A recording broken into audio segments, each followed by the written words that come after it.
Bienvenue à Roquebrune Cap-Martin pour un nouvel épisode du Tour de France des métiers. Il est 4 h du matin et nous partons à la rencontre d'Alexandre Boulanger, un nom qui porte à sourire pour quelqu'un qui ne fait pas de pain. Et pourtant, c'est bien dans la pâtisserie qu'il exerce son talent. Tout au long de cette journée, nous allons découvrir les coulisses de son métier ainsi que son quotidien. Alors suivez-moi, c'est parti!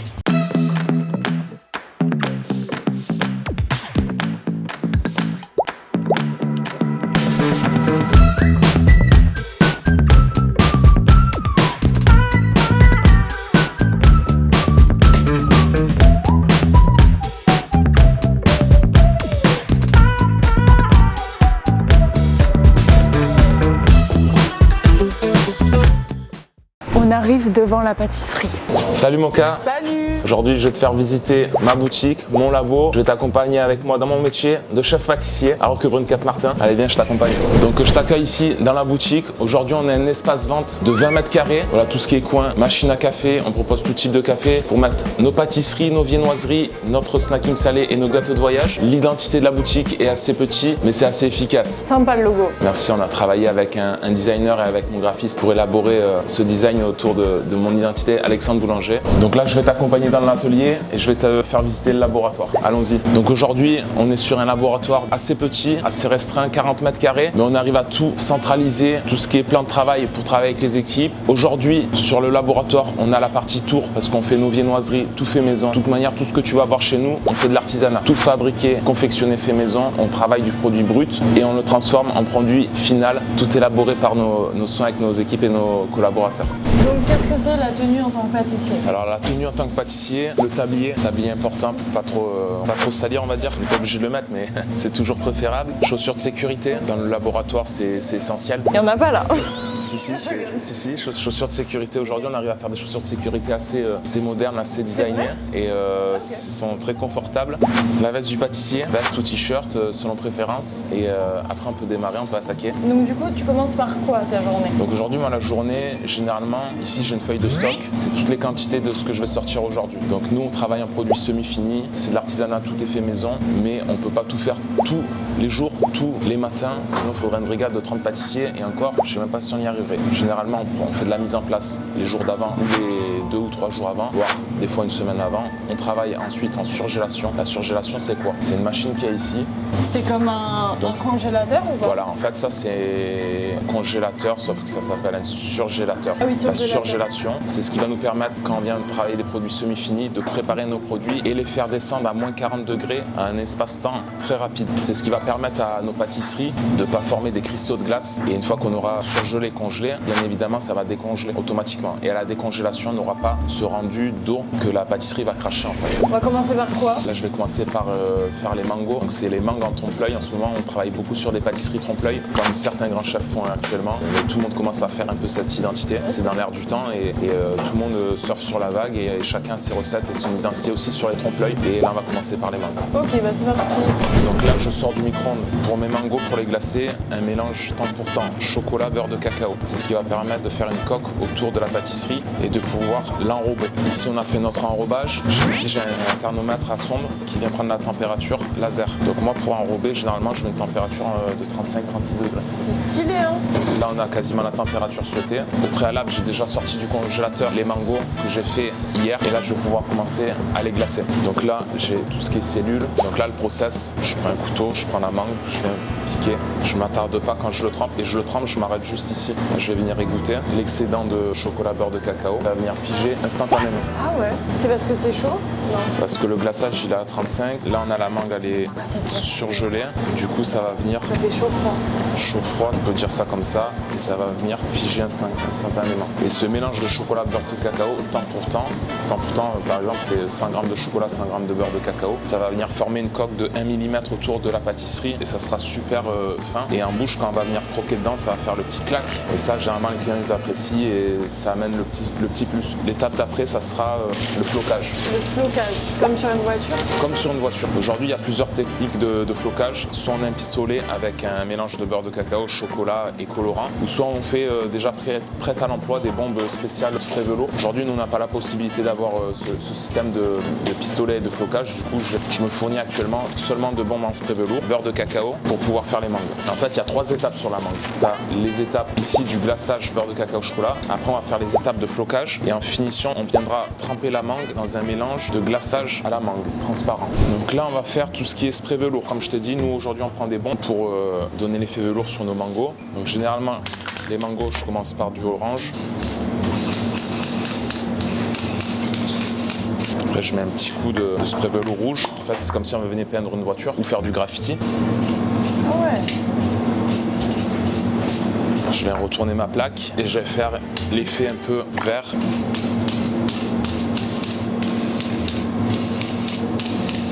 C'est trop beau. Et là, le velours est terminé. À cette étape-là, je vais garder ma plaque en surgélation avant de les tremper dans mon glaçage. Donc là, on a le glaçage qui a terminé au micro-ondes. À cette étape-là, je vais venir mettre un coup de mixeur plongeant. Ça, c'est un petit peu l'outil indispensable. Ça, c'est un peu chez un pâtissier, l'ustensile indispensable, comme tu as dit. C'est vraiment, pour toutes nos préparations, ça nous aide énormément. Aujourd'hui, mes indispensables en pâtisserie, un mixeur plongeant, poche à douille et douille. Ça, pour moi, un pâtissier, on reconnaît un bon pâtissier à comment il va pocher. Pour moi, c'est indispensable. Voilà, c'est ma façon de voir la chose, mais un bon pâtissier, c'est quelqu'un qui sait très bien pocher. Après, on a une maryse. Ne me demande pas pourquoi ça s'appelle maryse. Même moi, je crois que je sais pas, j'ai pas trop regardé. Une spatule coudée pour étaler. Coudée parce qu'on a un coude. Moi, si on va vraiment dans les petits ustensiles, c'est vraiment les indispensables aujourd'hui d'utiliser ce genre de choses. En vrai, ça sent bon. Ça vous donne pas envie de manger toute la journée des gâteaux? Au début, quand on commence dans le métier, on est vite tenté. Mais c'est vrai que plus on avance dans le temps, moins on a d'envie parce qu'on est habitué et ça va. Bon, après, je te cache pas qu'il y a certains jours, c'est n'importe quoi et on mange, on surmange, on n'a pas faim mais on mange quand même. Et il y a des semaines, c'est pas il y a des jours, il y a des semaines, c'est si on comptait manger bien, c'est pas possible. Le glaçage, j'attends qu'il soit à 35, 36 ou 37 degrés, plus ou moins, parce que si jamais le glaçage il est trop chaud et je le mets sur ma mangue, tout le glaçage il va venir couler.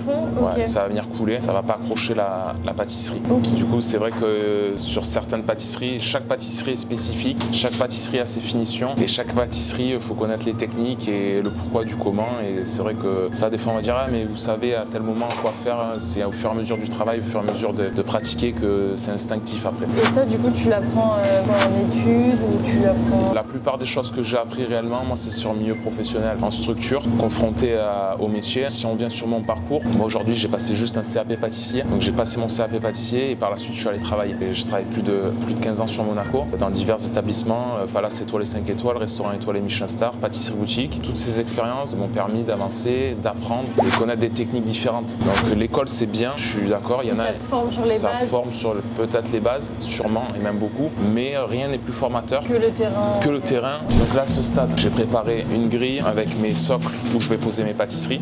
Donc là, je récupère ma mangue. Wow. Je vais venir la tremper rapidement, sortir, j'enlève légèrement l'excédent et ensuite je viens la poser sur le socle. Et là, je vais faire pareil avec mes 15 mangues.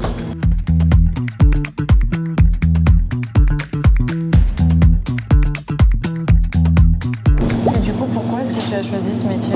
Alors aujourd'hui, j'ai choisi le métier de pâtissier parce que au fond de moi, j'ai toujours fait des gâteaux depuis que je suis tout petit avec ces caissiers des pâtissiers ou des chefs pâtissiers. Mais c'est vrai que j'ai toujours fait des gâteaux avec ma mère en famille et c'est vrai que ça m'a toujours plu. Le fond du pourquoi, c'est vrai qu'un jour j'ai eu un déclic. Pourquoi j'ai voulu passer le step de pâtissier de maison à pâtissier professionnel? C'est que déjà j'aimais faire ça, j'aimais faire des gâteaux, mais je me suis aperçu un jour que je trouvais ça exceptionnel de pouvoir donner un moment de bonheur à des gens à travers la confection de gâteaux, de pâtisseries, de viennoiseries. Si je peux donner un conseil aux jeunes qui devraient et qui souhaitent devenir pâtissiers, soyez passionnés, soyez disciplinés. Il faut du travail, c'est pas un métier facile, mais il faut jamais lâcher. Et toute expérience, c'est bon à apprendre. Et on apprend toujours dans la difficulté. On n'apprend jamais dans la simplicité. C'est ça qu'il faut se dire. Bon, c'est un métier, généralement, si t'es pas trop du matin, c'est un peu compliqué. C'est un métier, il faut mieux être du matin que de l'après-midi, si tu vois ce que je veux dire. Ouais, donc tous les jours, c'est... Alors, il y a deux écoles. Il y a l'école comme moi, ceux qui font des journées de 3h30 du matin à 21h30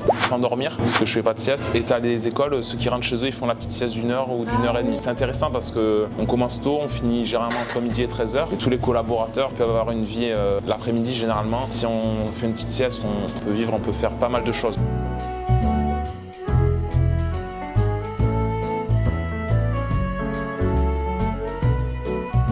Donc là, cette étape, les mangues elles sont finies et là je vais aller les mettre dans la boutique. Donc là, du qu'est-ce que tu es en train de préparer? Alors là, on est en train de préparer le glaçage pour les pistaches en trompe-l'œil. Aujourd'hui, les pistaches, c'est tout simple. Simple comme bonjour, croustillant pistache, crème namelaka pistache. Crème namelaka, c'est un terme qu'on utilise en pâtisserie. C'est plutôt les Italiens, excuse-moi, qui utilisent ça. Ça s'appelle la namelaka. C'est pas un crémeux, c'est pas une ganache. C'est un peu comme une ganache montée, mais qu'on vient pas monter. Et dedans, en plus, dans la pistache, c'est une ganache montée. Une ganache montée, c'est quelque chose qu'on va mettre dans le batteur et qu'on vient foisonner pour incorporer de l'air. Ça, c'est la ganache montée. Et la namelaka, ça se rapprocherait de la ganache montée sans l'avoir montée. Donc sans utiliser le batteur. Voilà. Donc là, on va voir comment on fait la pistache. C'est simple comme bonjour, si je puis dire. Ça peut être simple et compliqué à la fois. Donc là, j'ai récupéré une pistache sans bien le façonner à la main. Les inserts, on les fait dans des moules. Donc là, tu as le croustillant pistache. Là, on le voit pas trop, mais il y a la namelaka pistache. Et ça, c'est de la ganache montée. Donc là, je prends ma pistache, je la pique, je la trempe dans mon glaçage et je viens faire l'effet avec la nervure sur ma pistache. Je laisse égoutter pour enlever l'excédent de chocolat et de beurre cacao. J'essuie un peu les coulures et je viens positionner ma pistache ici. Là, ce stade-là, elle n'est pas finie à 100%. Après, on va venir mettre une petite finition dessus qui fait un effet un peu pistache salé. On va venir mettre du codinage ou du sucre d'écorce. C'est un sucre qui permet de ne pas fondre à l'humidité. Parce que nous, après, on vient mettre nos pâtisseries en vitrine. Le sucre glace va fondre parce que le sucre fond avec l'humidité. Là, le sucre neige ou le codinage, ça a deux termes. Et soit on peut le faire soi-même, soit on peut l'acheter déjà fait. C'est un mélange de fécule, de maïs ou de pommes de terre avec du sucre glace. Mais ça, c'est un mélange spécifique en quantité pour avoir à ce mélange-là. Si on aime la pistache, c'est vraiment exceptionnel. Si vous aimez la pistache, commentez pistache. Si vous êtes un pistache lover. T'aimes bien la pistache? J'adore. Moi, la pistache, pistache, ça fait partie de mon fruit sec préféré. Ouais. Et du coup, quelles sont les qualités à avoir pour être pâtissier? Les qualités pour être un bon pâtissier, c'est efficace, la constance, la régularité, l'efficacité, la répétition. Répéter ses gestes, c'est vraiment tous les points fondamentaux pour un bon pâtissier. Ok, dégustation de la pistache. Ah, mais c'est froid. Oh.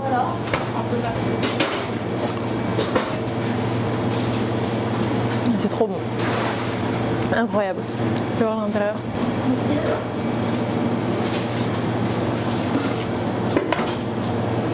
Donc la ganache montée noisette, on va la mettre dans la poche. Quel est le bon geste pour... On dit pocher? Pocher, oui. Okay. Il faut être régulier, assez appliqué, minutieux. Et là, du coup, on va venir faire comme ça. De lever pour faire une belle boule. Faire attention de ne pas trop dépasser sur les bords. Et voilà. Je t'en remontre un. Allez, remonte. Et comment tu fais avec ta main? Donc on la prend comme ça. Je vais essayer. Allez. Je vais remplir la poche. Voilà. Ensuite. Après, du coup, tu retournes directement tout. Ah, comme ça. Non, on va faire ça. Après, on appuie un petit peu pour éliminer un peu les bulles d'air. Ta poche, tu la prends la main gauche comme ça. Et la droite, c'est qui gère la pression en haut là. J'ai peur. Oh là là, j'ai l'impression. Ça va être horrible. Appuie, et tu montes en même temps. Tu peux appuyer un peu plus, donner un peu plus de pression. Ok. Encore. Voilà. Essaye d'avoir un petit peu la poche peut-être un peu plus droite. Comme ça? Non, juste la redresser un petit peu plus.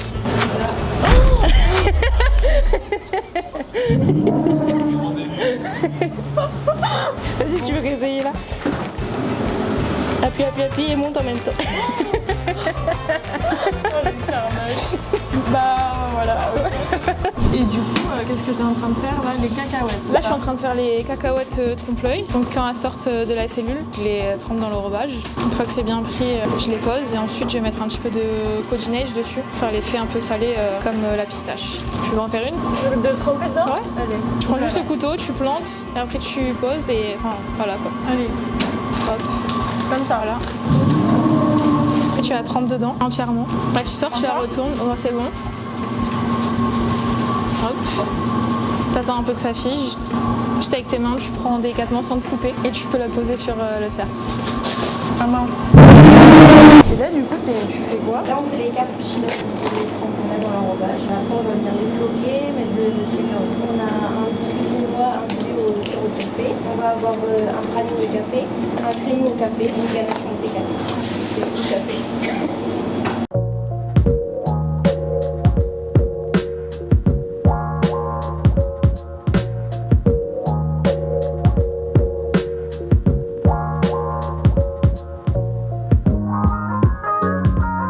Alors là, il est 8h moins le cas, la boutique, elle va ouvrir. On a envoyé la vitrine. Donc ici, tu as tout ce qui est le côté viennoiserie. Donc on a tout ce qui est pain au chocolat, les cookies, les chaussons aux pommes, les brioches au sucre, marmelade d'orange, croissant. Et en bas, on aura nos pâtisseries. Donc aujourd'hui, en pâtisserie, on propose tartelette citron, forêt noire, cabosse cacao. Ça représente vraiment la cabosse cacao. L'intérieur, c'est 100% chocolat. La mango qu'on a fait tout à l'heure. La cappuccino, donc pour les amoureux du café. Le Paris-Brest à la noisette. La peanut, caramel onctueux, cacahuète, croustillant. La fameuse pistache en trompe-l'œil. Le basque cheesecake, ça serait vraiment très crémeux. Un amour pour ceux qui adorent tout ce qui est creamy. Et le flan vanille Madagascar.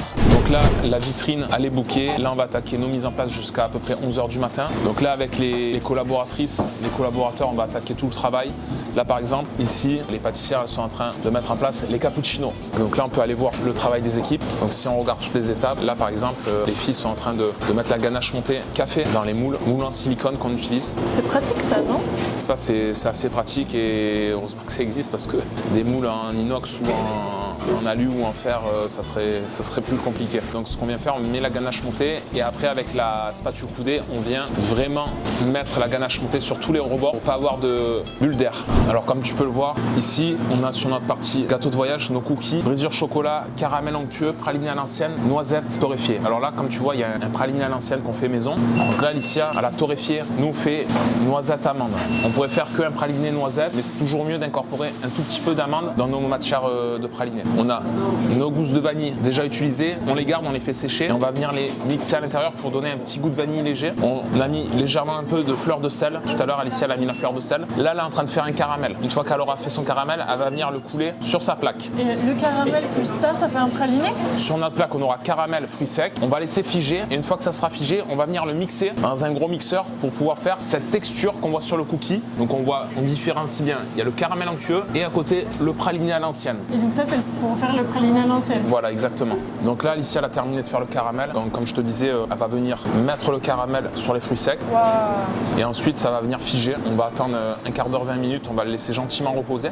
Le stade d'après, ça sera assez satisfaisant et la texture, elle sera très intéressante à découvrir. Et qu'est-ce que tu préfères dans ton métier du coup? Tout ce que je préfère, c'est me réveiller les matins, bien évidemment. Non, c'est pas vrai. Non, ce que je préfère dans le métier, c'est vrai que tout ce qui est manuel, moi j'aime bien. Après, la question, elle est assez vaste, assez large. Je suis un pâtissier qui travaille avec la poche à douille, travaille avec mes collaborateurs. L'humain m'intéresse énormément, donc ça m'importe beaucoup. Mais c'est vrai que moi, le côté humain, le côté manuel, c'est ce qui me plaît énormément dans le métier.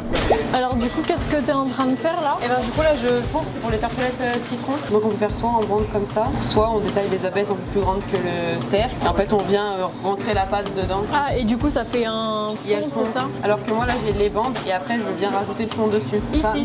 Par-dessous en fait je viens Ok, par-dessus ok, ouais. et le fond. Donc ça c'est des fonds de tarte, c'est ça? C'est ça. Et c'est de la pâte... C'est de la pâte sucrée. Donc en général moi je me fonce sur la plaque comme ça et après je rajoute par-dessous les fonds et ensuite on ébarbe. Donc en gros je viens raser à hauteur de cercle. Essayer. Ouais, si tu veux. Je prends la bande, tu la mets et après je coupe. Là, je la mets. Il faut bien appuyer sur les bords et la descendre. Et Soit après, bien à taille du cercle dessous. Et après moi je prends et je coupe comme ça. Et comme ça après je l'appuie bien. Oui, il faut Après, bien que les ça deux, ils fasse soient le... soudés et Ok. que- Pour n'importe quelle bande? Oui, c'est toutes les mêmes.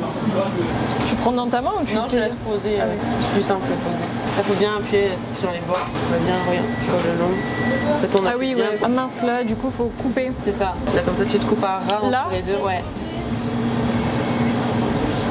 Et après, je saute bien les deux entre eux. Ouais. Un peu comme ça. Enfin, c'est juste que, ouais, nous, on les appuie bien, que ça soit bien collé au cercle. Ouais, c'est ça. Là, avec Alicia, elle va finaliser le praliné à l'ancienne fait maison. Donc là, on a laissé reposer les fruits secs, la vanille, la fleur de sel. On vient le mettre dans le mixeur et par la suite, on va venir broyer le tout pour avoir cette texture onctueuse, cette texture pralinée. Et ça, vous allez voir ça tout de suite.